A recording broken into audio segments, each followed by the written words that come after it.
Hey everybody, Ryan here at eTrailer. Today on our 2015 GMC Canyon, we're going to be showing you how to install the etrailer.com base plate kit. Before we do that though, let's take a minute, check it out, and make sure it's going to work for you.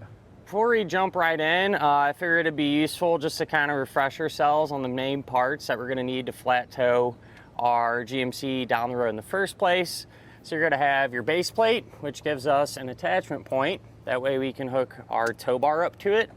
This is going to be the physical link that connects the front of our truck to the back of our motorhome here. Third main part is your tow bar wiring, and this is going to send the lighting signals from the back of your coach to the back of your Canyon. Fourth main part is safety cables, and these are there in the event of an unlikely disconnect. They're going to keep everything hooked up. And last but not least, the fifth main part will be a supplemental braking system. What this is going to do is apply the brakes in your GMC whenever you hit the brakes in your coach, helping to bring you to a more predictable and safe stop. Two other things that aren't absolutely necessary, but I always like to recommend for the Canyon, one of them being the automatic battery disconnect. Since this truck requires you to disconnect the battery whenever you flat tow it, having this type of part makes it super easy. You just push a button to disconnect, push a button to repower everything back on. And I also recommend a charge line kit. And what this will do is more or less trickle charge or maintain your truck's battery whenever you're flat towing it down the road. This is how your truck can look whenever you're flat towing it and you got everything hooked up. Honestly, I don't really think it gets a whole lot better than this. You know, everything is spaced apart evenly, looks clean and organized, and it's real easy to kind of take a quick peek back here, make sure everything's going correct and set up correctly and everything else. Compared to some of the other base plates available, they're all pretty similar, utilizing the factory tow hook openings where the base plate's going to come through. There is one that actually is mounted up kind of in this opening here. Which is nice, but at the same time that sets all your attachment points up super high, and so you might have kind of some funny stuff going on with your tow bar and everything else. But really when it comes down to it, just want a good solid attachment point, you know, that way you got something you can rely on when you go to hook your tow bar up. When it actually comes to hooking everything up, your base plate's going to have these removable arms. That way you don't have to have them in there whenever you're just driving around, not flat towing. It kind of cleans up the look a little bit. But these are going to go in, and you rotate them about a quarter turn until they're upright like this. Then you put that retainer pin in. And then you're able to take your tow bar and get that lined up.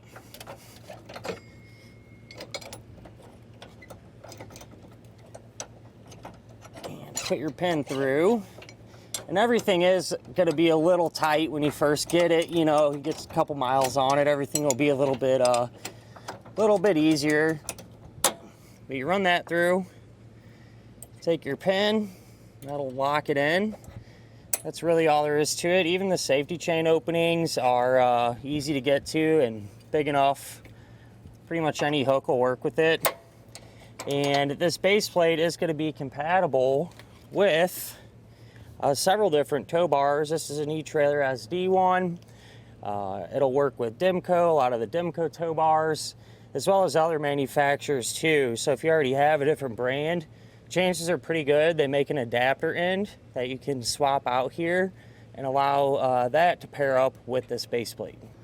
Whenever you're not hooked up, this is how your setup can look, and it really doesn't take away from the looks of the GMC, or nothing really stands out too much. Since the base plate utilizes those factory openings, you know, a tow hook's originally there, so nothing really to see there. They do give you these plugs, which are kind of nice because it cleans up the look of it and prevents, you know, junk from getting inside of there and making it more difficult to get everything lined up and whatnot. So that's a nice touch. And they also give you a bracket. That way you're able to more easily mount up your breakaway switch and your wiring connector. Do want to mention though with this, when I set this up, I did have to use a no drill bracket, kind of clamp to the bumper and bring it out so you could actually get to it. Aside from that, at the end of the day, you know, it's going to be a great solution that looks good, easy to use, and lets you get everything hooked up. As far as the install goes, not too bad. I wouldn't say it's the easiest nor the most difficult base plate that I've ever put on. You do have to remove the fascia, which is pretty typical. Everything's fairly easy to get to, so you know, as long as you stay focused, you should be in pretty good shape. But why don't we go ahead, pull into the garage, and get started on it now. To begin our installation, we're going to be here at the front of our GMC, and we're going to need to remove the front fascia. So pop your hood, and up top here we're going to have a plastic radiator cover that we can pull off. So it's held in place. In our case, we have 9 of these push pin style fasteners that kind of just run along this. And to get them out, you can use a trim panel tool or a flathead screwdriver will work fine. And what you're going to do is kind of pry underneath the head of it. And then that'll allow you to kind of pop that whole base out. So that's what you're left with. If the head comes out, not a big deal. You can always just snap the two back together. So I'll just work my way across here and get all of them removed. Once you get all those plastic fasteners removed, you can just lift up on this and set it off to the side. And then that will expose some Torx bit screws. So we'll have 3 on each side of our vehicle. And I want to mention from this point on, whatever we do to one side of our vehicle, we'll also do to the other side because it'll be set up the same way. But we can get this pulled out using a T15 Torx bit.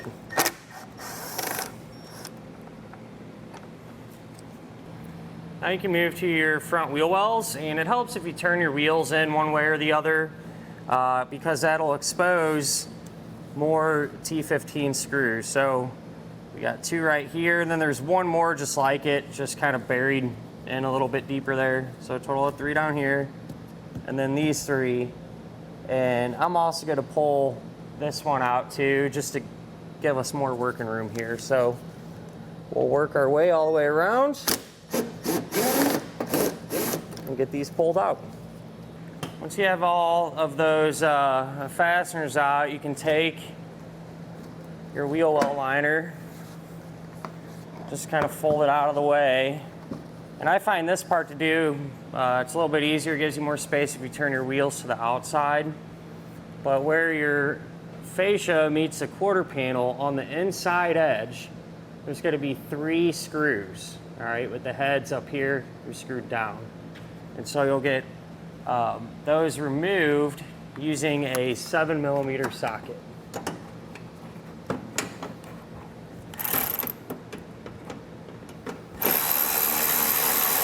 And while we're right here, you know, if you move down, if your truck has fog lights, you might as well unplug them. So there's just a little tab on the top of it you push down on and pull it out. So that's what I was pushing there, holding it down and getting it removed. So now we are underneath the front of our truck, and we're going to have a few fasteners we need to remove.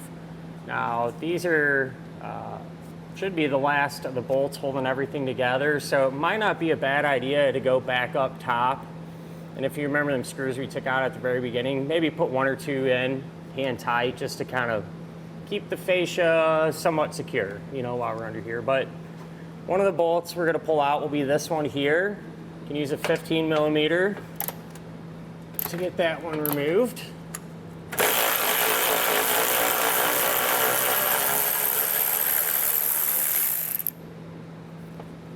And then we can switch out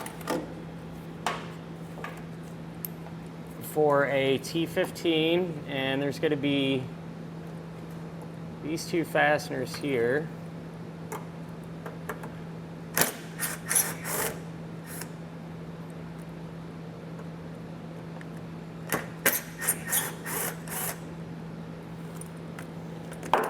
And we'll switch out one more time to a 7mm. And if you look right here, where this plastic piece comes out, there's kind of this bracket that drops down. We can get that screw removed as well.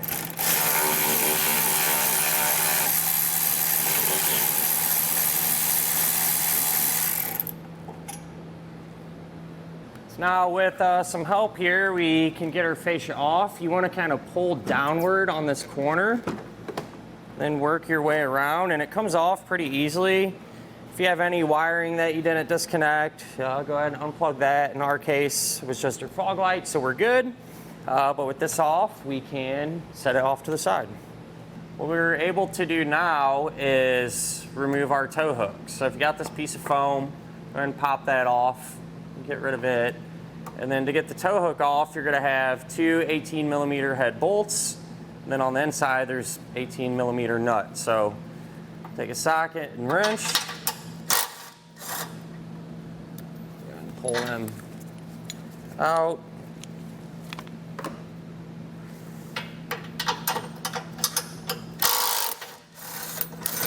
And we're able to remove the tow hook.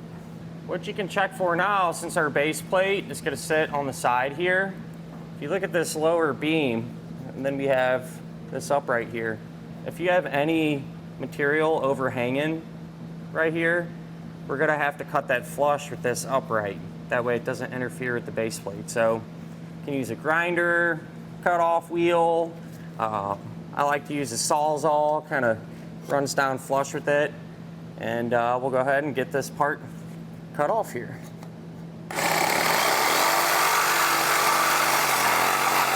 Here's how this looks once you have it trimmed off. And like I said, you want to get it as flush as possible, which we're probably in pretty good shape, but what I'm going to do is just come back with a sanding disc, kind of smooth it out, clean it up. You could use sandpaper or hand file if you need to, just to kind of clean everything up here.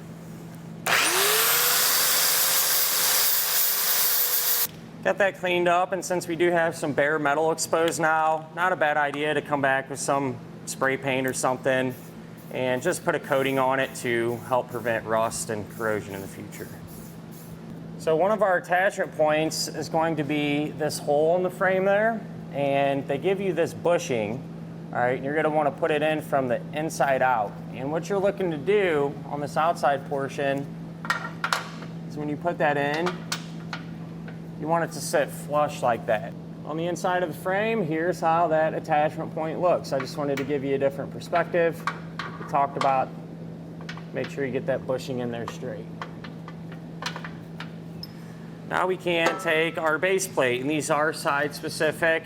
In our case, it was labeled, which is convenient, but if not, refer to your instructions and that'll help you figure out what's what. So the way this is gonna work is it's gonna kind of sit up here like this. And for these attachment points, you can take the two medium length bolts. There's some in the kit that are shorter, some are longer. You want the medium length ones. Put on a flat washer.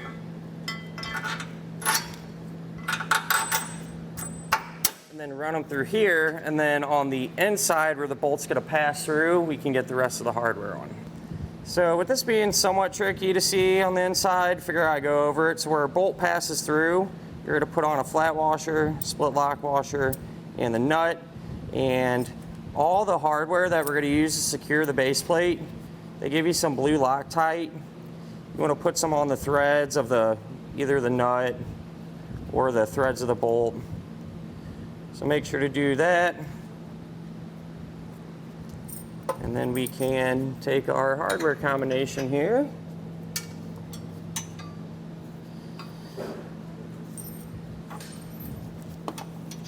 And get it started. Here's how that is going to look once you get the hardware started, and just leave them hand tight for now. That way you're still able to kind of move the base plate around a little bit. It'll just make it easier to line up other pieces of hardware here momentarily. For this attachment point here in the front, you're going to take the little shorter bolt, and this is smaller in diameter as well. Put on your flat washer, and there's this hole here in this bracing that lines up with their base plate. So you take this pipe spacer, run the bolt through the base plate, through this hole, and then really tricky to see because this is a channel, but inside of here where the bolt comes through, you're going to put on the appropriate size split lock washer and the appropriate size nut. Here's how that looks. Like I said, it's kind of a deep channel, and leave it hand tight And just kind of a reference for in a little bit when we tighten this down, since it does run so far back in there, you'll probably have to use a deep well to hold that nut and actually tighten it down. And finally, for this attachment point, you can take the longer 1/2-inch bolt, put your Loctite on, and from the inside coming out, we'll push it through that bushing that we put in, making sure it's still, in there flush, because it can move around on you a little bit. So what I like to do is push a bolt through, kind of hold the bushing. You're going to be able to kind of feel it, make sure it's good. Then take the 1/2-inch split lock washer and nut and tighten it down by hand a good amount. That way it'll prevent this from shifting and knocking that bushing out of place. Now we're able to snug everything down, and you want to start with these bolts here. So 3/4-inch socket and wrench. And while you're doing this, you can kind of push up on these ears here. Sometimes it moves, sometimes it don't. In our case, I think we're lined up pretty good. We'll go ahead and snug those down. Then move to this one, snug it down next. Again, make sure it's still centered up and everything, but again, 3/4-inch socket and wrench. Then for this one, the head of the bolt is going to be a 5/8, and then the nut inside is an 11/16. So hold that from spinning and run it down. And at this point, you need to come back with a torque wrench and tighten down all the hardware to the amount specified in the instructions. So once you have, the base plates torqued down and everything, what you can do, they give you these safety cables. I just kind of double looped it around this beam and then used one of the quick links, put it through the hole in the base plate there, tightened it down. It's just a safety feature. And then what I like to do as well is take some zip ties and kind of zip tie it up here and there, just to kind of keep it from bouncing around whenever we're going down the road. So at this point, it would be a great opportunity to start on some of your other flat towing components, like your wiring, braking system, things like that, because you have quite a bit of room to work, and it makes it a little bit easier on you, which is exactly what I'm going to do. With that in mind, if you're done with it or not going to be putting the parts on, you can refer to your instructions. You will have to trim, it looks like, a few small openings for the base plate to clear, but we'll get all this done and then come back to that and show you how to do it. Now that we have our other components and stuff wrapped up, we're ready to get the fascia back on. So we are going to have to trim, and where the tow hooks came through, you just need to open it up a little bit more. There's a diagram, the instructions that you can follow. Make sure there's nothing behind there, which there isn't, and you can get this removed. So you can use a pair of snips, maybe a sharp utility knife. I like to use a multi-tool. You can use a Dremel tool, kind of whatever you got laying around. So I'll go ahead and get this opened up here.